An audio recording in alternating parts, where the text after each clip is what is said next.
اللہ جو ہم سب کا خالق ہے، ہمارا مالک، ہمارا رازق ہے، کل جہان کو بنانے والا، کل جہان کو چلانے والا، اس مالک حقیقی کا شکر ادا کرتے ہیں کہ جس نے ہمیں آج جمعہ کے بابرکت دن میں اپنے پاک گھر کے اندر اپنا اور اپنے حبیب مکرم صلی اللہ علیہ وآلہ وسلم اور اپنے مقربین کا ذکر خیر کرنے سننے کے لیے حاضری کی توفیق بخشی ہے۔ اللہ جل مجدہ کی بارگاہ قدس میں عرض کرتے ہیں کہ اللہ کریم ہمیں ان اذکار حسنہ کی کامل برکات عطا فرمائے اور اپنے محبوب اور مقرب بندوں کے نقش قدم پر چلنے کی سعادت نصیب فرمائے۔ محتشم سامعین، ہمارے دین کے اندر محبت، بھائی چارہ، ہمدردی، حسن سلوک، اس کی بڑی قدر و اہمیت اور اس کی بہت زیادہ ترغیب دلائی گئی۔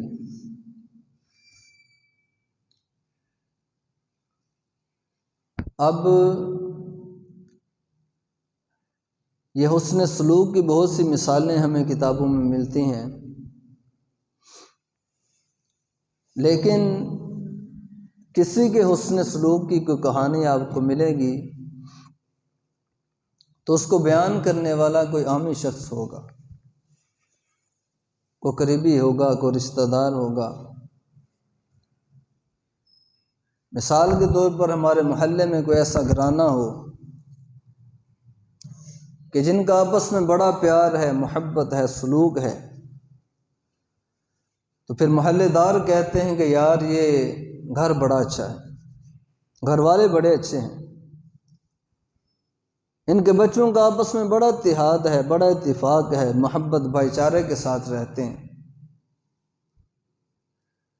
بعض دفعہ ملازم اپنے مالک کا حال بیان کر رہا ہوتا ہے کہ یار ہمارے مالک اتنے بھائی ہیں لیکن آج تک ان کو ہم نے لڑتے ہوئے نہیں دیکھا، آپس میں چپکلش کرتے ہوئے نہیں دیکھا، اختلاف رائے ہوتے ہوئے نہیں دیکھا۔ تو اس کی صفت ملازم بیان کر رہا ہے۔ یہ محلے میں جو اتحاد کی مثال ہے اس کو محلے دار بیان کر رہا ہے۔ کسی علاقے کے اندر کوئی علاقہ اس اعتبار سے مشہور ہے کہ یار اس علاقے والے لوگ بڑے اچھے ہیں، لڑتے نہیں، آپس میں محبت و بھائی چارے کے ساتھ رہتے ہیں، تو اس کو اس علاقے والے بیان کر رہے ہیں۔ کسی ملک کے باشندے ہیں، ان کا حسن اخلاق بڑا مشہور ہے، تو ان کے حسن اخلاق کو اس کے جاننے والے بیان کر رہے ہیں۔ لیکن محتشم سامعین، ایک جماعت ایسی بھی ہے کہ جن کے پیار کو، جن کی محبت کو، جن کے اتفاق کو، جن کے اتحاد کو، جن کے صبر کو، جن کے تحمل کو، جن کے ایک دوسرے کے ساتھ درگزر کو کوئی عامی شخص نہیں بیان کر رہا بلکہ خود خالق کائنات بیان کرتا ہے، خود رب بیان کرتا ہے۔ وہ جماعت کون سی ہے اتنی اونچی، اتنی اعلیٰ، کہ جس کے بارے میں رب کہتا ہے یہ بڑے صبر والے ہیں، جن کے بارے میں رب کہتا ہے یہ بڑے تحمل والے ہیں، جن کے بارے میں رب کہتا ہے یہ بڑا برداشت کرنے والے ہیں، جن کے بارے میں رب کہتا ہے کہ یہ حسن اخلاق کے پیکر ہیں۔ وہ جماعت کون سی ہے؟ وہ جماعت نبی پاک کے صحابہ کی جماعت، وہ نبی پاک کے صحابہ کی جماعت ہے کہ جن کے حسن خلق کو خود رب نے بیان کیا ہے۔ فرمایا محمد الرسول اللہ والذین معہ اشداء علی الکفار رحماء بینہم، میرے حبیب کے سارے غلام 1.25 لاکھ صحابہ آپس میں ایک دوسرے سے بڑی محبت کرتے ہیں، بڑا پیار کرتے ہیں۔ محتشم سامعین، کتنا بد نصیب ہے وہ شخص کہ جو ایسی جماعت کے بارے میں کہے کہ ان کے تو آپس میں اختلاف تھے، یہ تو آپس میں لڑتے تھے۔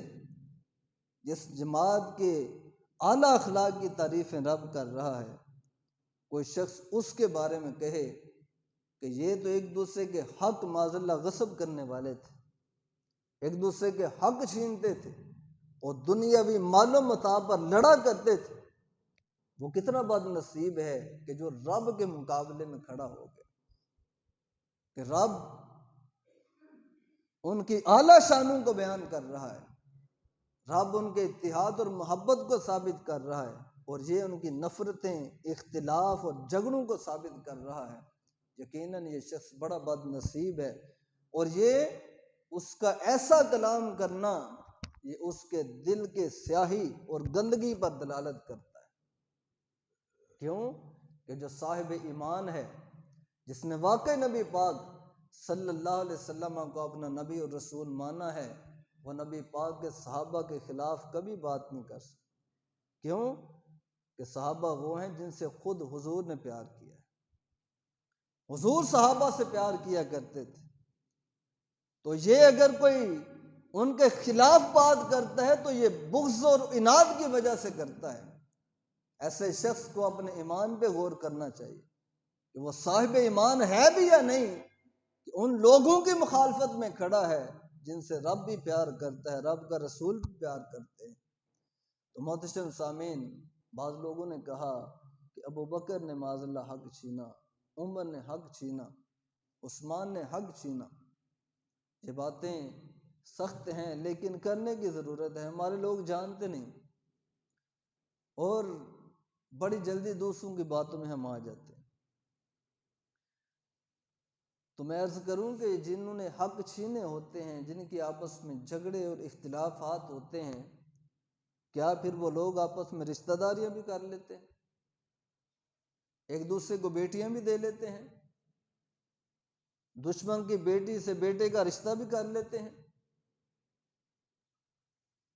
اگر اختلاف ہیں، جھگڑے ہیں، دشمنیاں ہیں، تو پھر رشتے نہیں ہوتے، پھر دوستیاں نہیں ہوتی، پھر ایک دوسرے کی تعریفیں نہیں ہوتی۔ شہر بانو بڑا مشہور نام ہے، یہ حضرت علی شیر خدا رضی اللہ عنہ کی بہو ہیں، امام حسین رضی اللہ عنہ کی زوجہ محترمہ ہیں، میدان کربلا میں بھی امام حسین کے ساتھ گئی تھی۔ اب ان کا نکاح کب ہوا امام حسین کے ساتھ، اور کس طرح ہوا، کس نے کروایا؟ ان کا نکاح حضرت علی رضی اللہ عنہ کے دور خلافت میں ہوا۔ مسلمانوں کا ایک لشکر ایران پر حملہ آور ہوا،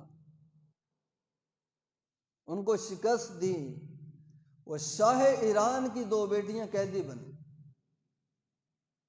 وہ بیٹیاں مدینہ بھیجی گئیں۔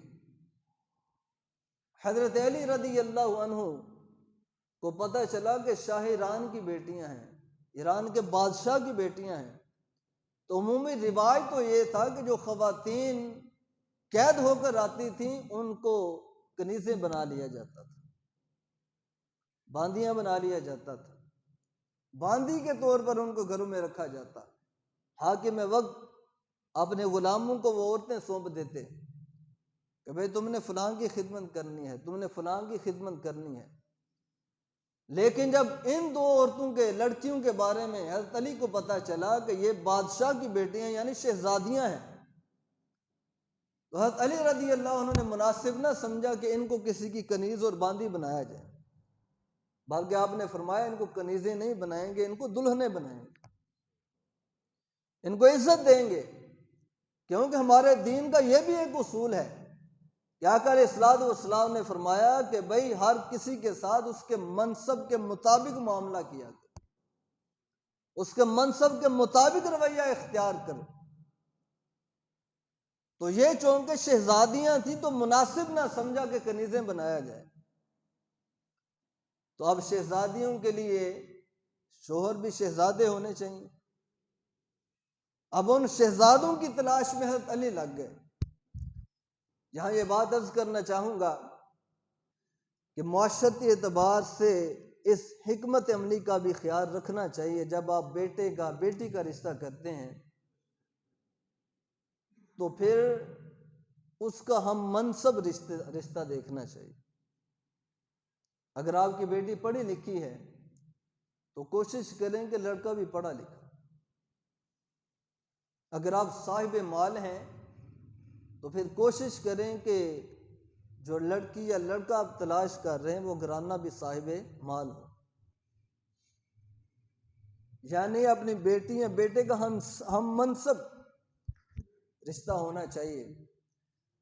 یہ شرعاً تو لازم نہیں ہے، لیکن ہمارے معاشرے کی ایک خرابی ہے کہ ہم لوگ انا پرست ہیں، ہماری تربیت اچھی نہیں ہوئی۔ اگر آپ کسی غریب گھرانے کی بیٹی لے آئیں گے نا، پھر محلے والے آپ کو نہیں چھوڑیں گے، پھر آپ کا رشتہ دار نہیں چھوڑیں گے۔ کسی غریب گھرانے میں بیٹی دے دی آپ نے تو پھر بھی رشتہ دار اور محلہ دار نہیں چھوڑیں گے۔ ہماری تربیت کچھ اس طرح کی، تو ہر معاشرے کے رسم و رواج کو بھی دیکھنا پڑتا ہے۔ تو شرعاً تو غریب کی شادی امیر سے ہو سکتی ہے، امیر کی غریب سے ہو سکتی ہے، شرعاً پابندی نہیں ہے، لیکن بعض چیزیں معاشرتی اعتبار سے دیکھنی پڑتی ہیں۔ تو حضرت علی رضی اللہ عنہ نے دیکھا شہزادیاں ہیں، پھر شوہر بھی شہزادے ہونے چاہیے، تو شہزادوں کی تلاش میں لگے، 2 شہزادے تلاش کیے۔ کون کون سے؟ ایک شہزادے کا نام امام حسین تھا، اور ایک شہزادے کا نام محمد تھا، جو کہ حضرت ابو بکر کے بیٹے تھے۔ حضرت ابو بکر کے بیٹے محمد کے ساتھ چھوٹی لڑکی کا نکاح کیا اور بڑی لڑکی کا نکاح امام حسین کے ساتھ کیا۔ اب ذرا غور کریں حضرت علی کی فراست پہ اور ابو بکر سے محبت پہ، ابو بکر کی اولاد کے ساتھ محبت پہ ذرا غور کریں کہ شیر خدا رضی اللہ عنہ نے ابو بکر کے بیٹے کا نکاح شہزادی کے ساتھ کیا، اور یہ ثابت کر دیا کہ علی کی نظر میں ابو بکر کا بیٹا شہزادہ ہے۔ علی کی نظر میں ابو بکر کا بیٹا شہزادہ ہے۔ یہ قیامت تک کے لوگوں کو شیر خدا نے بتا دیا کہ لوگوں، علی کی نظر میں ابو بکر بھی بڑا اونچا ہے، علی کی نظر میں ابو بکر کی اولاد بھی بڑی اونچی ہے، علی کو ابو بکر سے بھی بڑی محبت ہے اور ابو بکر کی اولاد سے بھی بڑی محبت ہے۔ اگر دشمنیاں تھیں، حضرت علی کا حق ابو بکر نے مارا تھا، حضرت فاطمہ کا حق ابو بکر نے مارا تھا، تو پھر حضرت علی نے اس کے بیٹے کو شہزادہ کیوں بنا دیا؟ تو دشمنوں کے بیٹوں کو شہزادے کا درجہ نہیں دیا جاتا، بلکہ دشمن کا بیٹا شہزادہ ہو بندہ تب بھی ماننے کے لیے تیار نہیں ہوتا۔ ابو بکر کا بیٹا بظاہر شہزادہ نہیں تھا، لیکن حضرت علی نے شہزادہ قرار دیا اور بتا دیا کہ لوگوں، علی کو ابو بکر کے خاندان سے بڑی محبت ہے۔ ابو علی کی نظر میں ابو بکر بڑا اونچا ہے، اس کی اولاد بڑی اونچی ہے۔ محتشم سامعین، حضرت علی رضی اللہ عنہ نے رشتہ داری قائم کی حضرت ابو بکر کے خاندان کے ساتھ، اور رشتہ داری قائم کر کے بتا دیا کہ لوگوں، ہمارے درمیان دشمنیاں نہیں ہیں، ہمارے درمیان تو رشتہ داریاں ہیں، ہمارے درمیان تو قرب ہے، محبت ہے، دوستیاں ہیں، بھائی چارہ ہے۔ اب یہ جو شہر بانو جن کا ذکر میں نے کیا، امام حسین رضی اللہ عنہ کے نکاح میں آئی، لیکن ان کا اصل نام شہر بانو نہیں تھا، ان کا اصل نام تھا کیہان۔ یہ شہر بانو نام جو ہے یہ حضرت علی نے رکھا۔ یہ واقعہ بھی بڑا پیارا ہے، جو کتابوں میں ملتا ہے کہ کس طرح نام رکھا گیا۔ حضرت علی رضی اللہ عنہ نے جب دونوں کا نکاح کیا تو دوسرے دن ولیمے کے دن اپنے بیٹے کو مبارکباد دینے کے لیے تشریف لے گئے، بیٹے سے ملاقات کی، محبت کا اظہار کیا، بیٹے کو مبارکباد دی، بہو کو مبارکباد دی، پیار دیا، اور بیٹی سے پوچھا بیٹا بتاؤ تمہارا نام کیا ہے، میں نے تو تمہارا نام ہی نہیں پوچھا۔ تو وہ شہزادی کہتی ہیں کہ میرا نام کیہان ہے۔ اب کیہان عربی کا لفظ نہیں تھا، یہ تو ایرانی لفظ تھا۔ حضرت علی پوچھتے ہیں کیہان کا معنی کیا ہے؟ تو عرض کرتی ہیں کیہان کا معنی ہے سیدۃ الدنیا والآخرہ، دنیا اور آخرت کی سردار۔ کیہان کا معنی دنیا آخرت کی سردار۔ حضرت علی رضی اللہ عنہ نے جب یہ جملہ سنا تو فوراً بول اٹھے، فرماتے ہیں بیٹی یہ نہیں ہو سکتا، تو دنیا آخرت کی سردار کیسے ہو سکتی ہے؟ ابا جان کیوں، میں کیوں نہیں ہو سکتی؟ تو حضرت علی فرماتے ہیں بھئی دنیا آخرت کے سردار تو ایک ہی ہے، اور وہ رسول اللہ کی بیٹی فاطمہ ہے، اور رسول پاک کی بیٹی فاطمہ ہے۔ یہ مقام، یہ منصب تو فاطمہ کا ہے کہ جس کو رسول پاک نے دنیا آخرت کی سرداری عطا فرمائی ہے۔ کوئی اور عورت دنیا آخرت کے سردار نہیں ہو سکتی، یہ وہی فاطمہ ہو سکتی ہے جن کے بارے میں حضور نے کہا تھا فاطمہ تو بدعۃ منی، لوگوں فاطمہ میرے دل کا ٹکڑا ہے، لوگوں فاطمہ میرے جگر کا ٹکڑا ہے، لوگوں فاطمہ میرے جسم کا ٹکڑا ہے۔ وہی فاطمہ دنیا آخرت کے سردار ہو سکتی ہے۔ حضرت علی فوراً بولے بھئی تو دنیا آخرت کی سردار کیسے ہو سکتی ہے؟ یہ تو وہی فاطمہ ہو سکتی ہے جن کے بارے میں حضور نے کہا تھا کہ جس نے فاطمہ کو راضی کیا اس نے اللہ کے رسول کو راضی کیا، جس نے فاطمہ کو ناراض کیا اس نے اللہ کے رسول کو ناراض کیا، جس نے فاطمہ سے دشمنی کی اس نے اللہ کے رسول سے دشمنی کی۔ بھئی یہ تو وہی فاطمہ ہو سکتی ہے کہ جس فاطمہ کی محبت میں نبی کریم صلی اللہ علیہ وسلم اس کو ملنے کے لیے کھڑے ہو جایا کرتے تھے، جس فاطمہ کی پیشانی پہ حضور بوسہ دیا کرتے تھے، وہی فاطمہ دنیا آخرت کی سردار ہو سکتی ہے، کوئی اور دنیا آخرت کی سردار نہیں ہو سکتی۔ فرمایا بیٹی تیرا یہ نام تبدیل کریں گے، یہ نام درست نہیں ہے۔ ابا جان کیا نام رکھیں گے؟ اب پورا لقب اور پورا منصب ان سے نہیں چھینا۔ فرمایا کہ تمہارا نام سیدۃ البلدہ ہے۔ ابا جان اس کا کیا معنی ہے؟ فرمایا کہ دنیا آخرت کے سردار تو نہیں ہے لیکن تو تمام شہروں کی سردار ہے، تمام شہروں۔ اب وہاں سے یہ لفظ نکلا شہر بانو، بانو کا معنی یہاں سردار کے معنی میں، شہروں کی سردار۔ تو سیدۃ البلدہ یہ نام حضرت علی شیر خدا نے رکھا تھا۔ تو محتشم سامعین عرض کر رہا تھا کہ ابو بکر اور حضرت علی رضی اللہ عنہ ان کے گھرانے میں تو بڑی محبت تھی، اتفاق اور اتحاد تھا، قربتیں تھیں، رشتہ داریاں تھیں۔ اب میں نے پہلے عرض کیا کہ دشمن کے گھر سے اور اس کے گھرانے سے رشتہ داریاں نہیں کی جاتی۔ اب حضرت علی رضی اللہ تعالیٰ عنہ کے بیٹے امام حسن رضی اللہ عنہ انہوں نے بھی حضرت ابوبکر کے گھر سے رشتہ داری کی۔ اب اگر مخالفتیں تھیں، نفرتیں تھیں تو باپ بیٹے کو وصیت کر کے جاتا ہے۔ عموماً دیکھنے میں یہی آتا ہے کہ باپ مرتے وقت بیٹے کو وصیت کر کے جاتا ہے کہ فلاں سے تعلق نہ رکھنا، وہ ہمارا دشمن ہے، فلاں کے قریب نہ جانا، وہ ہمارا دشمن ہے، وصیتیں کی جاتی ہیں۔ اب امام حسن رضی اللہ عنہ اپنی بیٹی کا نکاح حضرت ابو بکر کے نواسے کے ساتھ کر رہے ہیں۔ حضرت ابو بکر کے نواسے کو اپنا داماد بنایا امام حسن نے۔ آپ کے نواسے عبداللہ بن زبیر بن عوام کے ساتھ اپنی بیٹی ام الحسن کا نکاح کیا۔ عبداللہ بن زبیر بن عوام جو ہیں یہ حضرت ابو بکر کے نواسے ہیں، حضرت ابو بکر کی بیٹی اسماء کے بیٹے ہیں۔ اب بتائیں کہ امام حسن ابو بکر کے گھرانے سے رشتہ داری کر رہے ہیں، بیٹی دے رہے ہیں وہاں پر، تو دشمن کے گھروں میں رشتہ داریاں کی جاتی ہیں، دشمن کے گھرانے میں بیٹیاں دی جاتی ہیں۔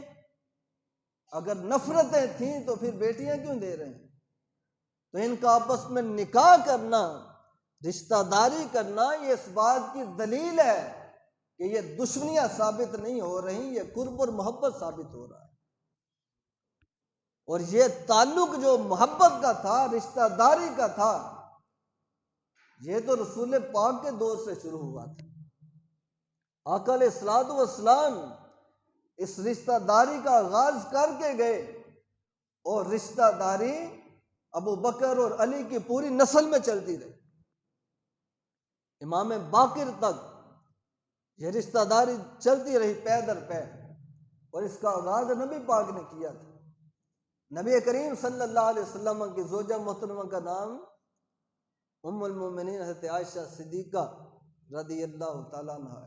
یہ وہ زوجہ ہیں جن سے آقا علیہ الصلوۃ والسلام کو حضرت خدیجہ کے بعد سب سے زیادہ محبت، جو سب سے زیادہ نبی پاک کے قریب رہی، وہ عائشہ۔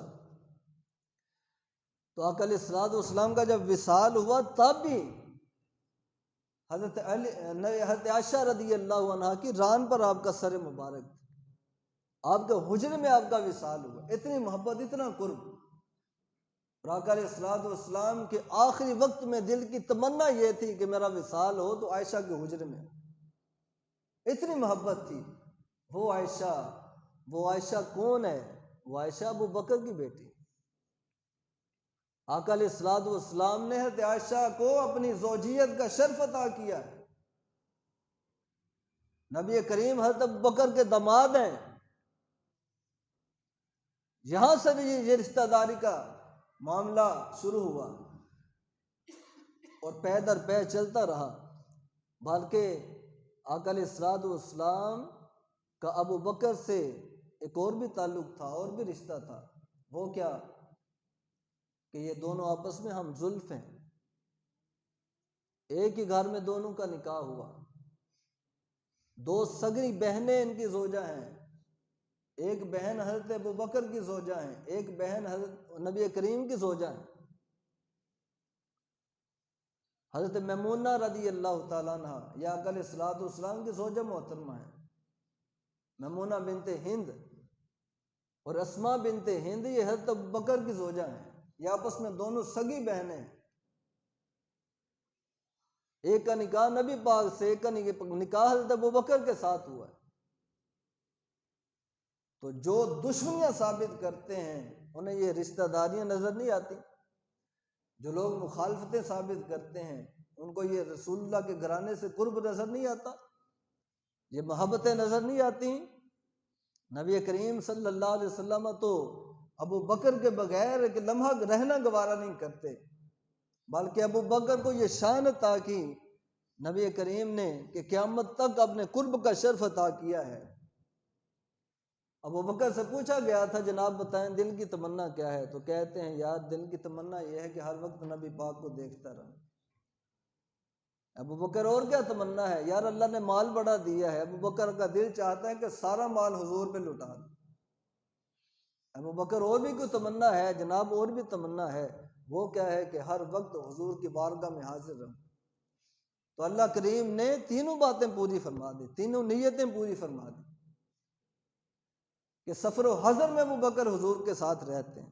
میں نے پچھلے جمعہ حدیث بیان کی تھی کہ آقا خود فرمایا کرتے تھے کہ لوگوں فلاں جگہ میں بھی گیا ابو بکر بھی میرے ساتھ تھا، فلاں جگہ ہم بیٹھے میں ابو بکر بھی میرے ساتھ تھا، ہم نے فلاں سفر کیا ابو بکر بھی میرے ساتھ تھا۔ اتنی قرب آقا علیہ الصلوۃ والسلام نے خود قرب بیان فرمایا، تو ابو بکر کی یہ تمنا پوری ہوئی کہ یار حضور کو دیکھتا رہوں، یہ دن کی تمنا ہے۔ اور دوسری چاہت یہ تھی کہ میں مال حضور کے قدموں پہ نشاور کروں۔ اتنا نشاور کیا، اتنا قربان کیا کہ نبی پاک نے خود فرمایا کہ لوگوں جتنا نفع مجھے ابو بکر کے مال نے دیا ہے کسی اور کے مال نے نہیں دیا۔ اور پھر تیسری تمنا یہ تھی کہ ہر وقت حضور کے قدموں میں حاضر رہوں، وہ تمنا بھی اللہ نے پوری فرما دی کہ ابو بکر کو قیامت تک اپنے نبی کا قرب عطا فرما دیا، روزہ مبارک میں ساتھ عطا کر دیا۔ تو محتشم سامعین میں عرض کر رہا تھا کہ ابو بکر اور حضرت علی رضی اللہ عنہ اہل بیت کرام، ان کے گھرانے میں محبتیں تھیں، رشتہ داریاں تھیں، تعلق تھے، اور حضرت علی رضی اللہ تعالیٰ عنہ تو ابو بکر کی آمد پہ بڑے خوش ہوتے تھے۔ ایک دفعہ حضرت علی شیر خدا رضی اللہ عنہ بیمار ہوئے، تو حضرت ابو بکر رضی اللہ عنہ کو پتہ چلا کہ علی بیمار ہیں، تو حضرت عمر حضرت عثمان کو ساتھ لیا، چلو یار جناب کہاں جانا ہے؟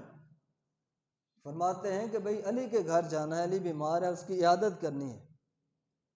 تینوں ساتھی اکٹھے ہوئے اور حضرت علی رضی اللہ عنہ کے گھر کی طرف چل پڑے، دروازے پہ پہنچے، دستک دی۔ حضرت علی رضی اللہ عنہ کی طبیعت کچھ سنبھل چکی تھی، خود باہر تشریف لائے، دروازہ کھولا۔ اب جب ان تینوں ہستیوں کو دیکھا تو حضرت علی بڑے خوش ہوئے، چہرے پہ مسکراہٹیں پھیل گئیں۔ فرماتے ہیں کہ آئیں تشریف لائیں، اندر لے گئے، ساتھ بٹھایا۔ اب دل چاہا کہ مہمان بڑے عظیم ہیں، ان کی کوئی خدمت کی جائے۔ اندر گئے، خدمت کے لیے کوئی چیز لینے کے لیے کوئی چیز نہیں ملی۔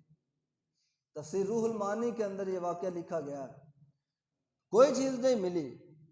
اب ایک صاف شفاف برتن ہے سفید رنگ کا، اس کے اندر تھوڑا سا صاف شفاف شہد ہے، اب وہ شہد اٹھا لائے۔ کہ چلو اسی سے خدمت کرتے ہیں۔ پہلے لوگ اتنا تکلف نہیں کرتے تھے اور نہ ہی لوگ تکلف پسند تھے۔ اگر ہم کسی کے ہاں مہمان گئے ہیں اور اس نے کچھ بھی نہیں کھلایا، کچھ نہیں پوچھا، تو جو مہمان گیا ہے وہ گلے اور شکوے نہیں کرتے تھے، کیونکہ سب کو ایک دوسرے کے حالات کا پتہ تھا۔ سامنے والے کو تکلف میں نہیں ڈالتے تھے، ایسا نہیں کرتے تھے کہ واپس آ کر گھر والوں اور محلہ داروں کو، رشتہ داروں کو سناتے تھے کہ بھئی فلاں کے گھر فلاں ٹائم گئے، اس نے کوئی خدمت ہی نہیں کی، ہمیں چائے پانی نہیں پوچھا، ہمیں کھانا نہیں کھلایا، یا پھر کھانا کھلایا لیکن عام سادہ سا کھانا، ہمارے لیے تکلف نہیں کیا۔ یہ باتیں وہ لوگ گھر واپس آ کر نہیں کیا کرتے تھے، کسی کے عزت کو پامال نہیں کرتے تھے۔ تو ابوبکر رضی اللہ عنہ کی خدمت میں وہ شہد پیش کیا گیا تو وہ تینوں مہمان دیکھ کر بڑے خوش ہوئے، کہا علی یہ تکلف کی کیا ضرورت تھی، جناب آپ مہمان بڑے عظیم ہیں، میرا جی نہ چاہا کہ ایسے واپس جائیں۔ اب شہد جب سامنے رکھا تو غور کیا کہ اس شہد کے اندر ایک کالے رنگ کا بال پڑا ہوا، ایک بال ہے۔